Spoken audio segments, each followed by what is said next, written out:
Hi, my name is Jack McLean and I'm the founder of Prepare Like a Pro. Growing up, I loved playing cricket and football and had a strong passion for helping others. Over the past 11 years working in the industry, I've been lucky enough to have worked alongside Sean Murphy, the head strength and conditioning coach at Essendon, Luke Boyd, physical performance manager at Hawthorn, and interned under Andrew Russell, high performance director at Carlton. I started Prepare Like a Pro after my time as a strength and conditioning coach at Carlton Football Club to help developing footballers gain a competitive edge with AFL standard preparation methods.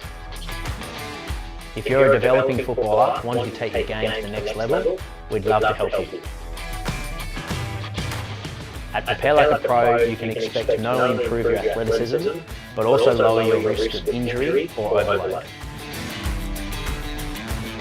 There are training programs suitable for every level of involvement.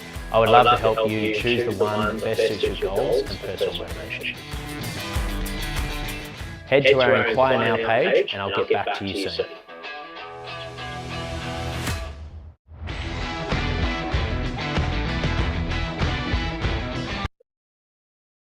Hey guys, and welcome to tonight's Prepare Like a Pro live chats.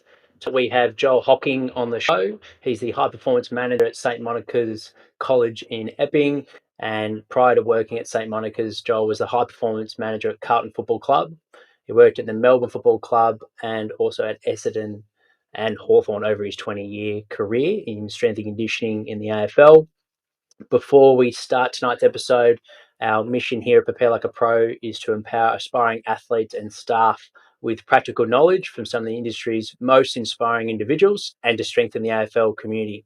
If you like the show, please show support by following our podcast. We're on iTunes, Spotify, and YouTube. Welcome, Joel. G'day, Jack. How are you? Going well, mate. Thanks for jumping on. No, my pleasure. Let's dive in the beginning of your career. At what age did you discover you had a passion for strength and conditioning? It wasn't so much a passion early on. I was always interested in sport. I had probably a moderately successful junior athletics career. I was a long jumper, high jump for a little bit as well, 100-meter runner. So I liked all the short, fast stuff. And I was coached, funnily enough, by a junior by Bowden Babachek, who you had on a few weeks ago. Yeah. And he's a good friend of mine. He coached me for about 10 or 11 years. And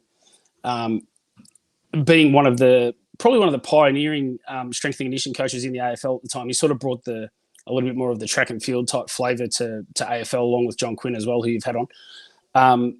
They brought that type of track and field type approach and that type of conditioning into the AFL. And, being exposed to that type of thing for such a very long time, when it came down to my own training as well, I found I had a little bit of a knack to teach it and understand the positions and understand what it should feel like for people and actually be able to translate that in a way that made people improve a little bit quicker. And didn't have a real, probably not a really solid career path in mind when I actually sort of even got close to entering the AFL. I just enjoyed doing that. I enjoyed coaching, but didn't really think at the time that it had turned into, a 20-year career in professional football. So, it happened early-ish, but it wasn't something that was rock solid that, I wanted to do that until I sort of got in there in an intern sort of role at Hawthorn and, understood that I could actually make a little bit of a difference to the way that the players were moving. Yeah, awesome. Well, that's inspiring for developing S&Cs out there that maybe are trying to work out what they want to do and they're studying sports science. So it's not that critical then to have a clear path early days. I think it's pretty hard because it takes quite a long time to develop a solid philosophy in terms of the way you train anyone, really. To be honest, I think when you get more experience, you obviously you develop the skills to train any type of athlete like yourself. You've got plenty of experience in doing what you're doing. You've worked at professional level. If someone said, I've got a diver at an elite level, you'd back yourself in to be able to train that diver. I don't think you're supposed to really have a really rock solid life plan early on, but understand that you've got to go and get your hands dirty, figure out what you're good at, find something you love doing. And for me, that's hands-on coaching and teaching people how to get better at what they do. And you mentioned Bowden coaching yourself. Did he recognise you had a skill set in coaching and started to get you to help out in the athletics program, or how did coaching start for you? Well, it kind of a little bit. I think it's he was obviously the type of person at the time who I looked up to. Obviously, my coach. You look up to your coaches and you listen innately to what they're saying and that type of thing. And I had a lot of junior success being coached by him. And a lot of the methods that he used, I understood.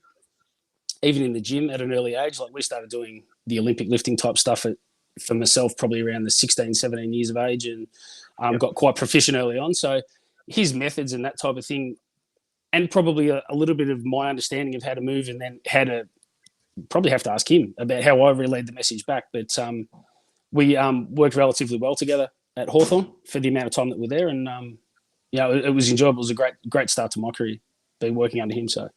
What did the medical sports science strength and conditioning department look like when you're interning under Bowden? It's probably going a little bit more that way now. So the doctors kind of always been about the same. Doctors and medical kind of similar sort of couple of doctors on board, physiotherapists. There was usually probably two part-timers more than likely. But the physio side of things has really moved into the minimum of 2 full-time with 2 part-time on top of that, or even more. Strength and conditioning was, say, a head fitness coach with 1 or 2 assistants, and maybe a pinch hitting boxing coach or something like that, sort of in the late 90s, early 2000s. And, things went, gangbusters pretty quick come the mid 2000s, and, investment in that type of stuff. Yeah. Okay. So you had a foot in the door at Hawthorn. You're getting some experience coaching there, and then what was your next progression in the industry? Funnily enough, I was actually doing a running session down at Aberfeldy Athletics Track, and John Quinn was coaching Lauren Hewitt at the time, and Lauren competed at the 2000 Olympics. This was I think she was actually training for the 2001 World Championships at the time, maybe, and just bumped him into in the car park. Where once again, being from the athletics fraternity, you kind of know quite a few people, and I knew John in passing, and he knew that I worked in AFL, and we just got chatting in the car park, and nothing really came, but we're just having a good old chat, and he'll tell you 100 times over, he goes, that was your first job interview, it was in the car park, which kind of how Quinny works, a little bit like that. So that came about, and then Justin Cordy actually he was the assistant fitness coach at Essendon, and he got appointed he was the head of fitness for Bangladesh cricket, I think. Okay. And his role became open, and John gave me a call and asked me to come in for an interview, and 6 years later, I was still there. Whoop. So that. Yeah, 6 years later, I was still there. So we had a good run. The car park, all started in the car park. Well, you never know. You never know when you're going to just bump into someone that's going to change the way your career works out. So I was very fortunate to work under both of those guys. Yeah. So at that point, you were part-time at Hawthorn, and then this was a full-time role, was it, at Essendon? No, this was still a part-time role. So I was part-time for the first year at Essendon as well. Yep. And then was promoted to full-time the year after. So.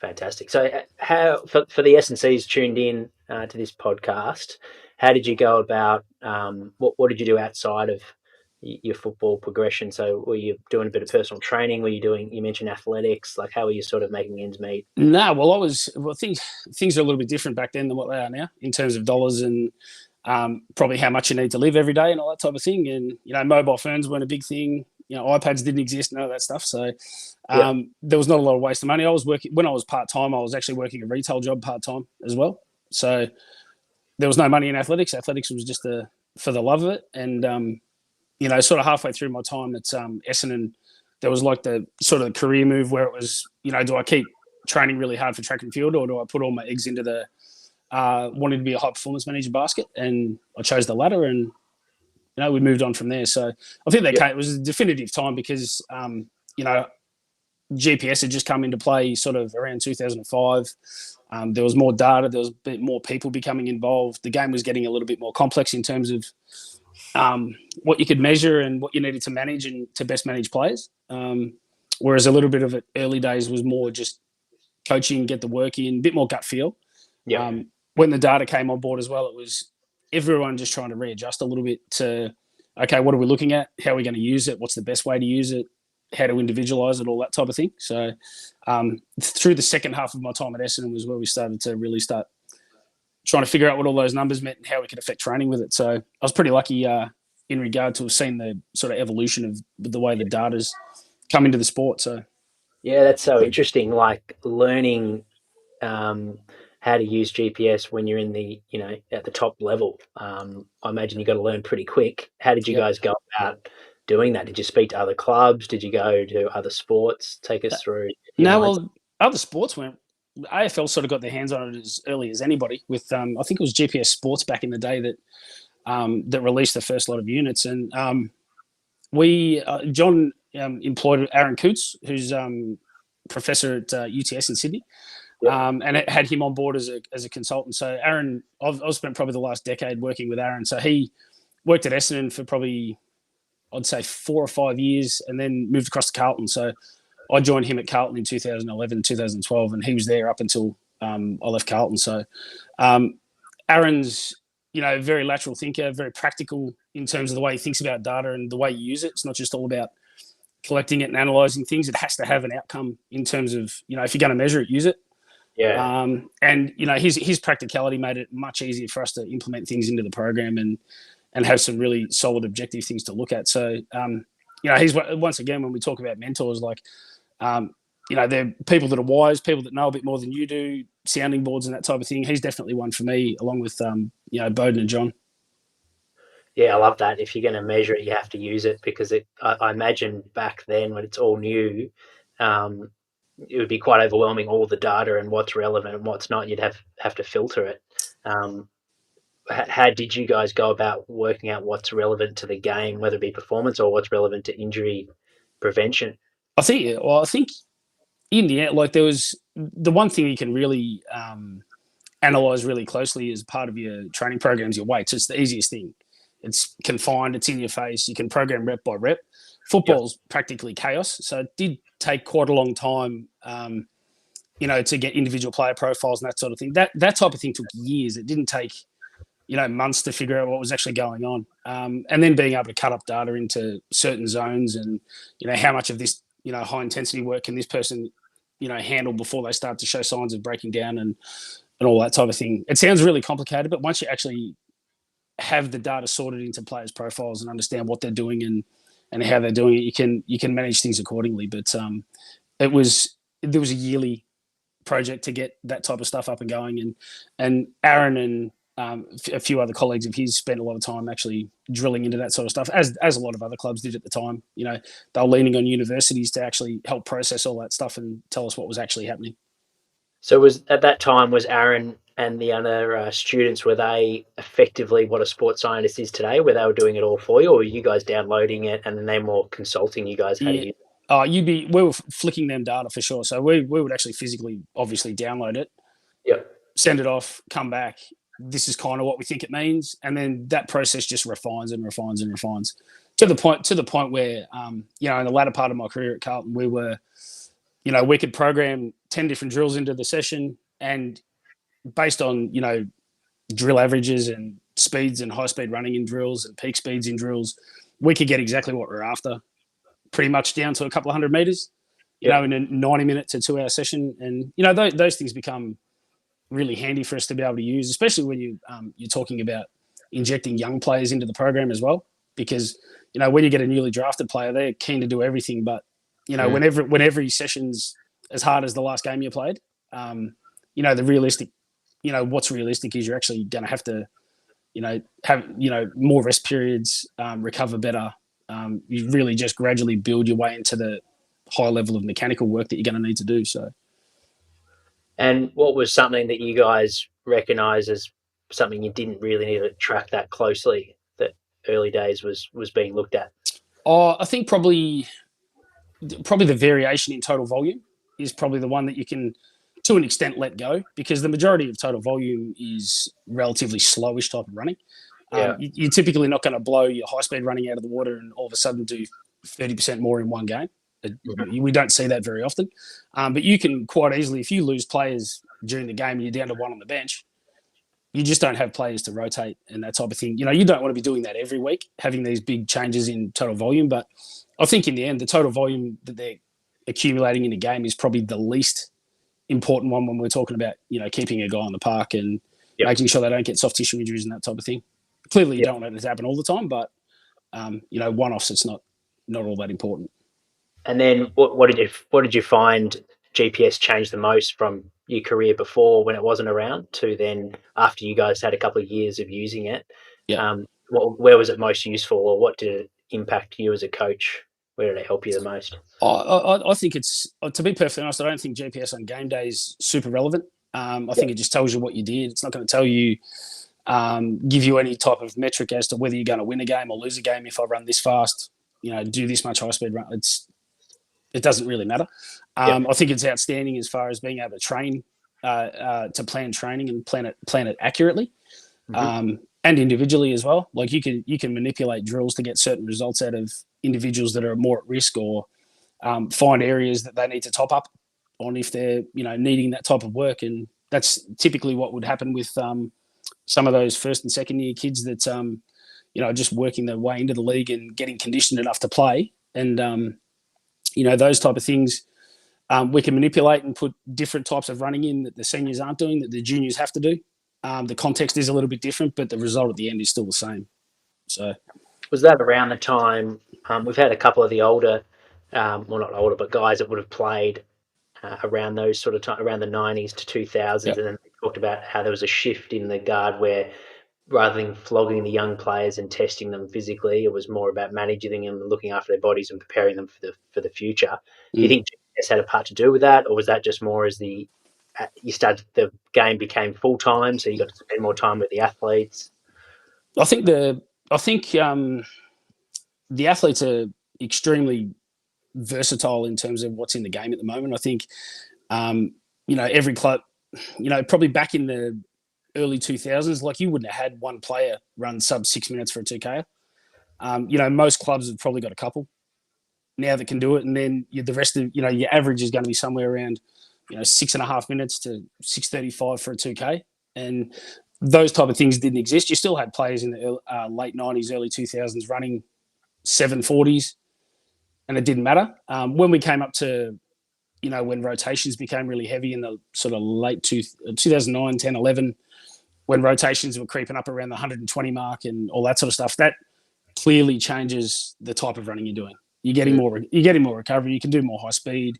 You can, and it's going to have, an effect on, your recovery, the demand on soft tissue and all that sort of stuff. So being able to analyze it in training or get some data back from what we do in training to actually have an effect on the type of drills we need to do as well to condition them, not just the conditioning based running that we do, but the actual type of drills we need to do to keep them conditioned to what they're going to put up within a game. That's where that stuff became much more valuable.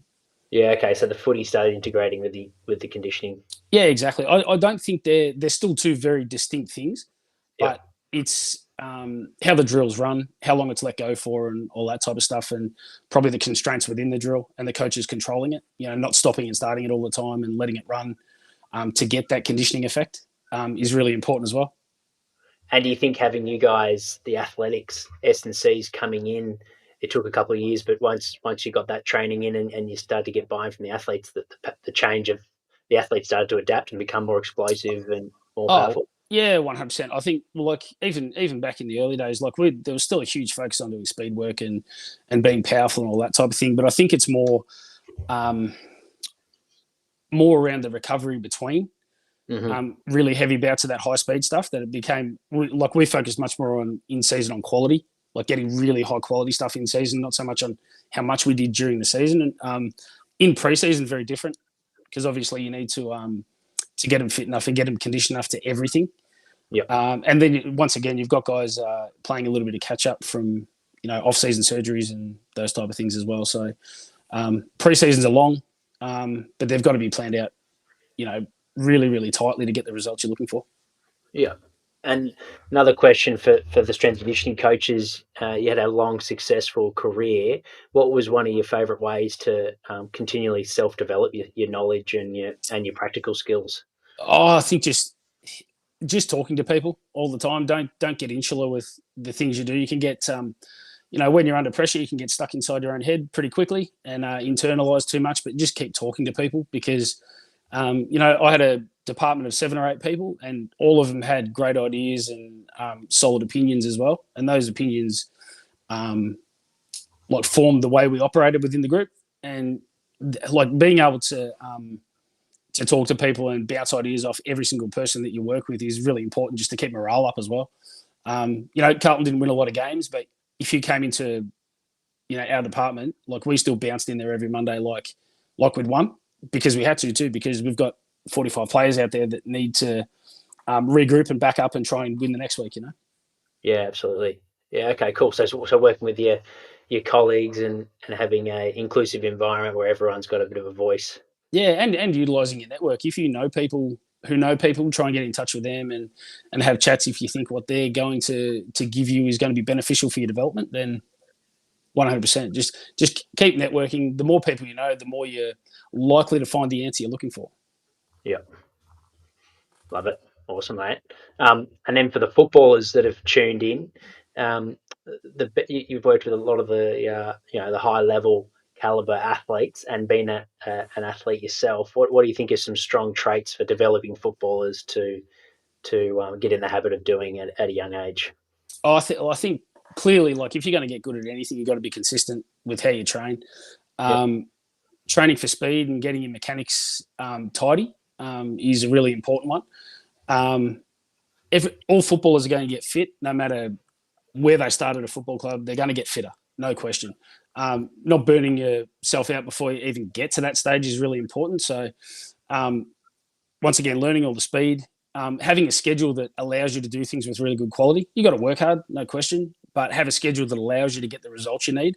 So, but let's not try and do a 10K intermittent running session and then do high speed stuff at the end of it, because it's really risky. And on top of that, let's not go into the gym and try and do really fast explosive weights the next morning or something like that.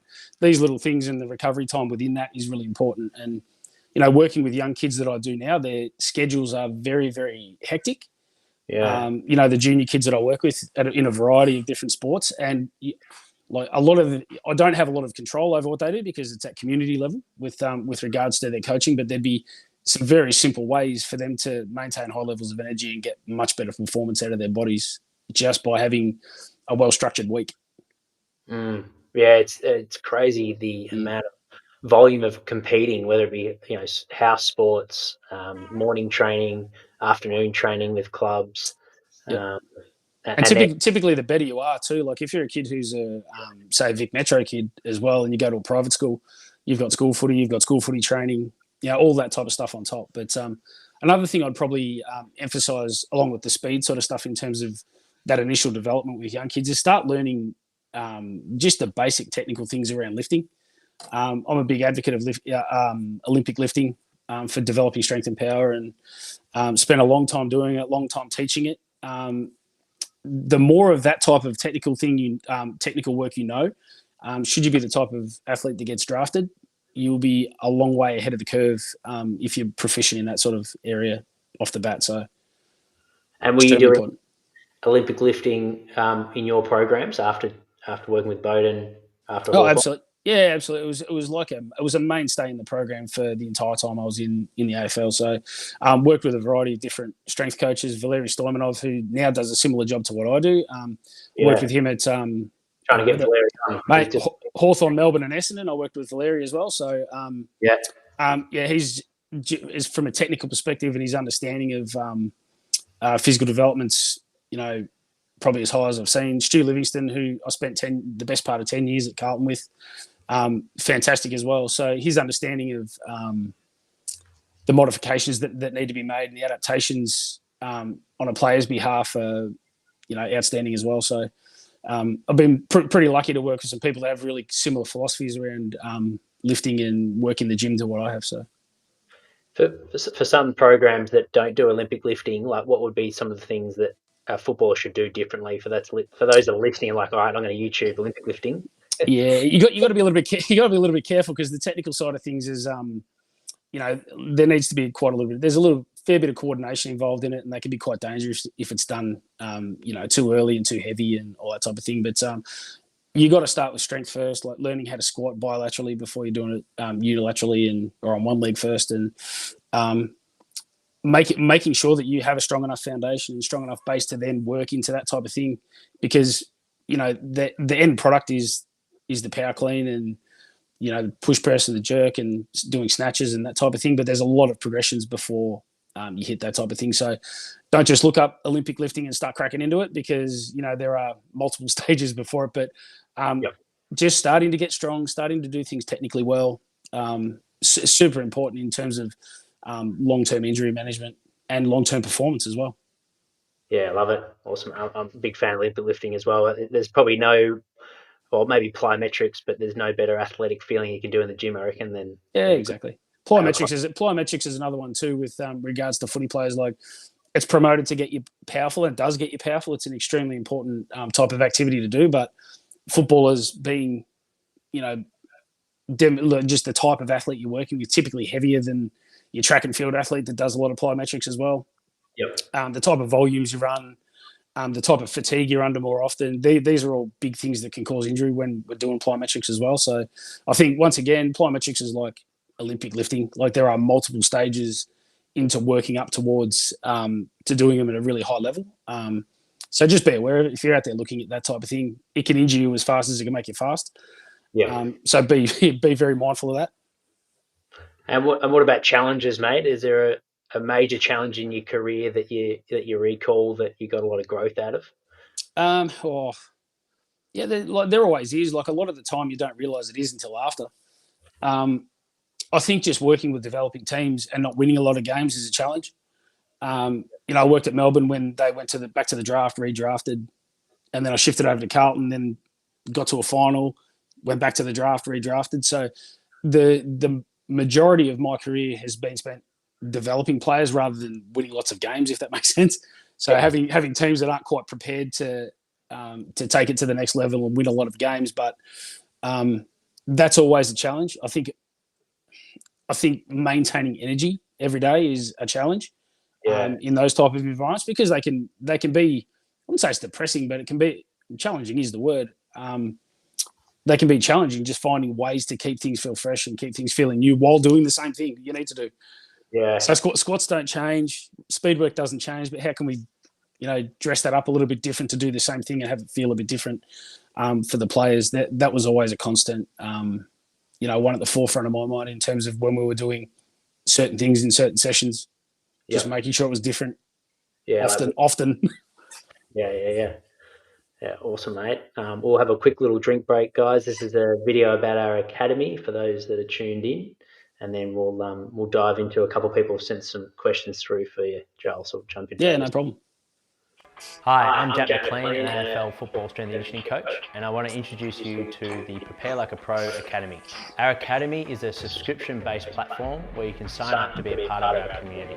If you get to the end of each episode of the podcast and are hungry for more, this is for you. Designed for aspiring AFL athletes and staff, you'll receive heaps of bonus weekly content, learn who the guests are in advance, and submit questions. Access to our Facebook group with Jack and other Prepare Like a Pro coaches. You'll be able to receive merchandise, program discounts and freebies, and get free access to our live events, exercise technique database, and much more. This is a great way for you to support the podcast, and it helps me with production and release of epic content for you guys each week. Your contribution goes a long way to making the Prepare Like a Pro community possible. For a small monthly fee, you'll have access to all of the special content released on our academy forums. There's no lock-in, and you can cancel absolutely anytime.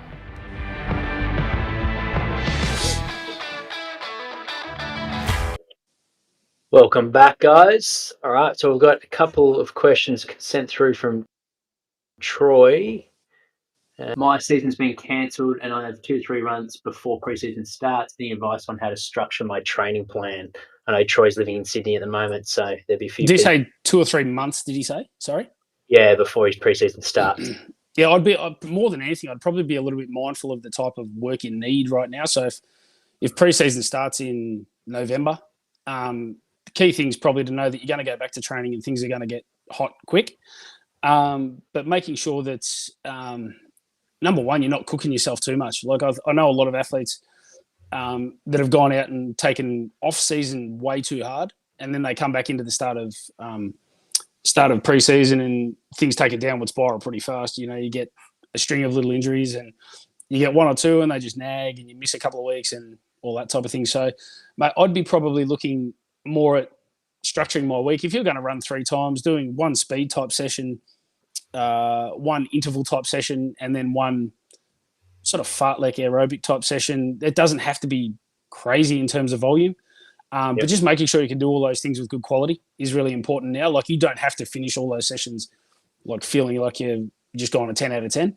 I'd be taking it to the stage where the next day you feel like, yeah, I could do that again, but I'm not going to. But, you know, sticking to a structure that's allowing you to hit all of those components as best you can without burning yourself is really important. Yep. And you mentioned that before, didn't you? The consistency over time. Yeah, exactly. Like you don't have to do anything miraculous. It's just making sure it's being done and being done really well. Is probably the priority. Yeah. Next one. Who was your favourite athlete to work with and why?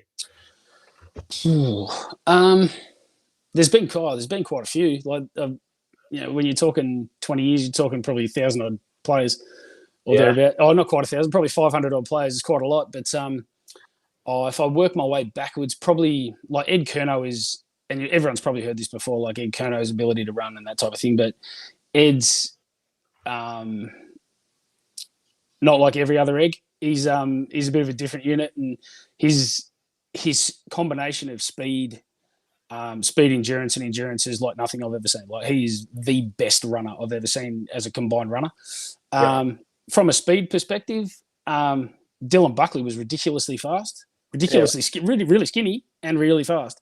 Then you get guys like a Tom Scully, when he got drafted to Melbourne, was doing some things that were quite amazing for a young kid, you know, 18, 19-year-old kid. His capacities to do things are unreal. Shane Crawford, early days, he was a workhorse. Very different in terms of the way the approaches were, because the way he sort of did things back in the day was a little bit less monitored, but his drive and his will was as good as I've seen. But there's so many. It's Andrew Walker, another one, like just a guy with just extreme athleticism, you know, and amazing control as well. So, did you run the ASCA Level 2 speed? Yes, I did, yeah. I reckon, there you go. I've just popped up flashback. There you go. If it was at Carlton, it was definitely me. Yeah, it was at Carlton. Yep. Yeah, it was definitely me. Yeah, I loved it, mate. That was great. We were analysing one of the Carlton players, their speed technique. Who was it?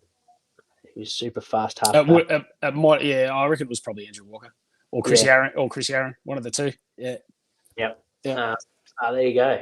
Yeah, but you know, like those guys, like typically with AFL players, the biggest issue that we find, like coming from a track and field background, is overstriding is a huge problem. Overstriding is a huge problem when it comes to running fast, and it's a huge problem when it comes to trying to remain uninjured at the same time. So controlling running patterns, controlling stride length and all that type of stuff is something we touched on basically every single session that we did during pre-season, during in-season, the whole thing. So making sure the players had a bit of control of it, and, you know, even subconsciously just having things in their way that made them move better was huge for us. So, yeah.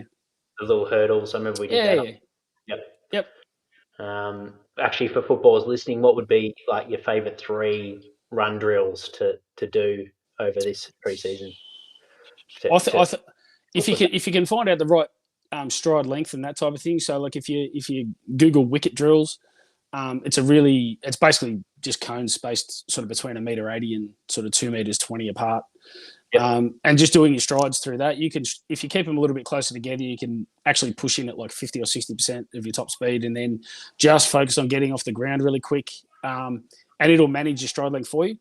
And as you do it more, you get used to doing it at high speed and that type of thing. So you can basically self-regulate your stride length without needing necessarily to have a coach there watching you.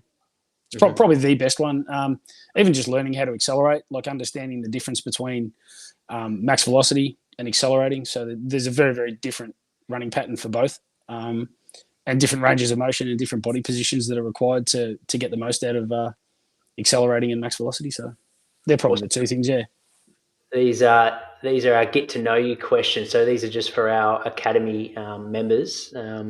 So the first one is, which movie or TV series has impacted you the most and why? This can be like The Simpsons. This has nothing to do with Movie. Entourage is pretty good. Yeah, it's not necessarily a under 15s type of show, but enjoyed that thoroughly. Yep. I did watch Game of Thrones, I must admit. I was never a real big medieval type of movie fan, but I got sucked in one off season, watched a couple of episodes, and then it was all over. Yeah, I was the same. Favorite inspirational quote or life motto? Is there one that springs to mind? Oh, if it matters to you, it matters to me. Yeah, it's a good one. That's a. I heard that very early days from John Quinn, and it sort of followed me around. And especially now with working with very young student athletes and that type of thing, they're sort of starting to. I don't want them to think professional when you're 13 or 14 years of age, but they've got to understand that they can't cut corners and can't take the mickey out of programs and all that sort of stuff. And if you want to be good, I'll help you get good. But if you don't want to get good, I'm going to start caring a little less. They've got to run that risk. So another coach had a very similar philosophy. Actually, I'll give 10% more effort than the athlete does. Yeah, exactly. Yeah, same thing. Yeah. In your work life, what makes you angry? What are your pet peeves? Just lack of organisation, not planning enough. Yeah. When you come from a daily work life where it's every minute's scrutinised, I think I like being very lazy on weekends when I can be and all that type of stuff. But if it's things around work and trying to get something done and do it positively, not being organised annoys me a little bit. Yep. Favourite way to spend your day off? I've got two kids. They keep me occupied on my day off. My son's just learned how to get off. He's just off his training wheels, so on his bike. So yeah, it was a little milestone. So he's pretty happy with it. Massive one. Awesome. And then favourite holiday destination and why? This is a bit of a tease at this point. Yeah, anywhere warmer than here at the moment. Mate, been to Bali plenty of times. Hawaii's nice. I wouldn't mind going back to Hawaii. Yeah, lay on the beach, let someone else take care of the kids for a bit. Yeah, how good. Are you into your surfing? Used to. Yeah, and I haven't been out since the kids have been around. I haven't been out as much, but just put a bit more time into just maintaining strength, maintaining fitness, and just enjoying running without any pressure. It's good fun. Yep. All right, mate. Well, we're starting to wrap it up. Thanks heaps for jumping on. No worries. What are you so excited for 2021, mate? What's on the horizon for you? Going back to work would be nice at some stage. But I think probably the highlight so far is it's good that my kids are kind of at an age where they understand what the Olympics is now. And the fact that they were on a few weeks ago and they're still talking about things that happened is fantastic and lets them understand, what sports can do and what it's about. And, Australia did really well. Loved watching all their performances. The Australian track and field team did an outstanding job. So it was great to watch. As soon as athletics is on the TV, mate, you can't get me off. So yeah, Quinny was over there. Yeah, he was over there. He's stuck in a hotel in Brisbane at the moment. Chat to him every other day, and he's still. I think he's got a day to go. Wow. So he's in quarantine in Brisbane, and then he's out in a couple of days, I think. So, but he enjoyed his time over there, and I think he's looking forward to Paris just quietly as well. So yeah, fantastic, living the life. That's one area that we didn't touch on. So you worked in elite sport for a great period of time, and then high school setting. How have you enjoyed the high school setting? How did that come about? And take us through what a strength and conditioning coach does in high school. Well, to be perfectly honest, it's exactly the same as what happens at professional level. It's just you just got a different clientele, basically. You just got to tone everything down, and to be honest, it's probably in terms of setting up a foundation, it's probably a better way of doing it than when your athletes are at professional level, because you can actually start from the bottom and have a really big effect really quickly. Because these young kids haven't had a lot of exposure to any of the lifting, any of the techniques, anything, like they get excited daily, weekly about the things that happen. So, yeah, that's good. And the other one too is bringing energy, working with young kids that want to be in there, mate, it just keeps you energized anyway. But our program at St Monica's focuses a lot on just making sure that foundation's solid. So from a lifting point of view, all the basics. From a running mechanics point of view, all the basics. And we're lucky enough to have a few full-time professional coaches on board that work at the school. And they do technical work with our basketball program, soccer program, AFL program, and track and field program as well. So along with a bunch of casual coaches that come in as well. They do a great job. Yeah, strong program. So with let's say a year 11 or year 10, how would they be getting into the gym? So we do an application process every year, and we take basically the 50 sort of most accomplished sports students that we've got at the school. And those 50 are across from year 7 to year 12, or year 7 typically to year 11 in most cases. And I'll have probably myself and one other coach with 6 athletes in the gym for 45 to 50 minutes at a time. So they'll do 2 weight sessions a week, and they'll do 1 running mechanic session a week, and they'll do 1 technical skill session a week as a part of their school curriculum as well. And the school's done a great job in terms of investing money in it and actually getting it off the ground and having it be really positive really quick. So I'm very fortunate to be there, and I really enjoy working there. So. And how long have you managed the program for? I started there March 2019, I think it was. So last year being a bit of a write-off and this year being a bit of a roller coaster as well. We haven't had the consistency that we want to get into the kids at the same time. But, the whole thing is just about generating high performance habits is probably the best way to put it into these young kids. They don't need to be lifting record level weights. They just need to do it well, and just show progression and enthusiasm all the time. So it's been great. Yeah, they're lucky to have you as well as the staff working for you. It's what a program. So especially staff. Everyone's enjoying it. It's a good environment to be in. Yeah, and do you see that now? Like it almost sounds like a bit like the American model, where you're getting in some training at a younger age in Australia now. Is that something that's going to grow in Australia, you think? Well, it already has started to grow. Like Maribyrnong Sports Academy was sort of one of the first schools in Victoria to do it.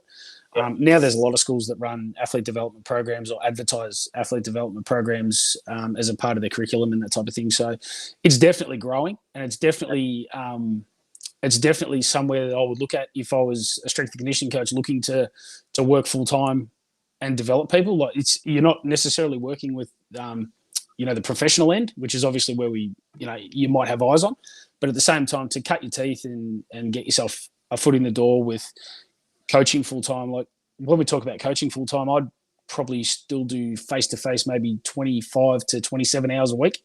Yeah, wow. With students, so like it's actually made me a better coach doing it. So all of the things that I used to cue and work on for AFL athletes was now we're bringing that back down to students that don't have that awareness and don't have that understanding. So it's actually made me a better coach in working with these younger kids.